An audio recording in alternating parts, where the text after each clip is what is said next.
everyone, and welcome to video 4 of the SciConnect Starter Series, starting build events.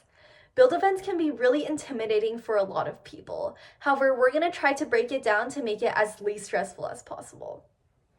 So the first place to start when you're doing a build event is the rulebook.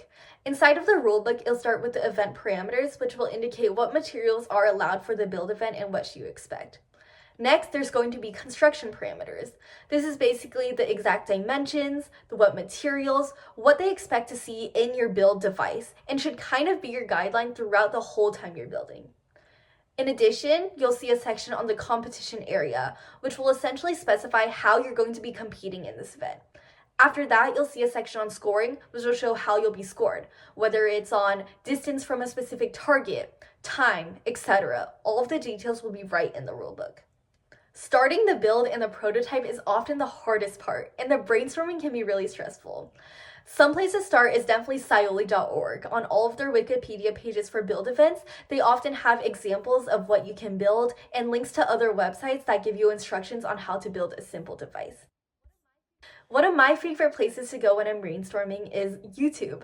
I feel like on YouTube, if you search Science Olympiad, Air Trajectory, or Science Olympiad, any event, you'll see past videos of things that people have built and people competing with their build devices in order to get an idea of what you could possibly build or work off of.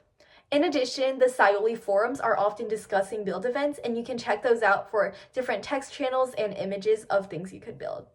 And you should honestly just start sketching and designing. There's no point in just sitting there and hoping a brilliant idea pops into your head. You can always start by drawing a rough sketch of what you want your build to look like and refine it later. Next, here are some resources that you could use in order to start your build events.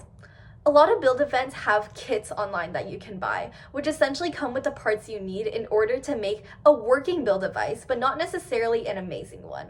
However, these kits are not completely necessary, and you can definitely just build your own device if you have the ability to. For events like helicopter in flight, websites like Freedom Flight and J&H Aerospace provide really high quality kits that you can start your first helicopters off of. In addition, for something like electric vehicle, there's online plans from websites like Unfazed where you can get a guide on how to build. In addition, if you just Google the overall thing that you're building, for example, an air piston or a robot, there's always going to be guides online in order to show you what materials you're going to need and a good place to start off of. In addition, SciConnect has an Introduction to Builds course that can take you through a lot of these basic resources and go more in depth about everything I talked about here. Something else to be wary of for build events is rules clarifications. Because build events kind of have a lot more room for confusion, there's often a lot of confusion about the rules. So, both the state and national level will release rule clarifications on their websites. This is going to cover any specific questions that you might have about the build event that other people have already brought up. In addition, if you have your own questions, you can submit a rule clarification for them to answer. And finally, here are some of my tips for build events.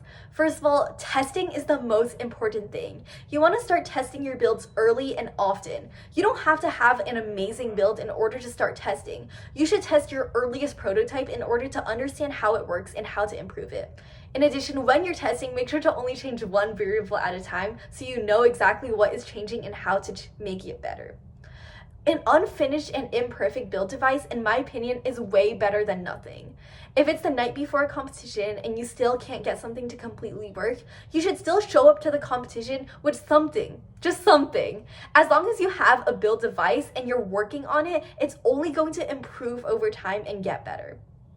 And finally, you should keep detailed logs of your data. You should keep, whether it's a spreadsheet, on a paper notebook, every single trial that you do should be recorded down so you have the data for future learning and refinement.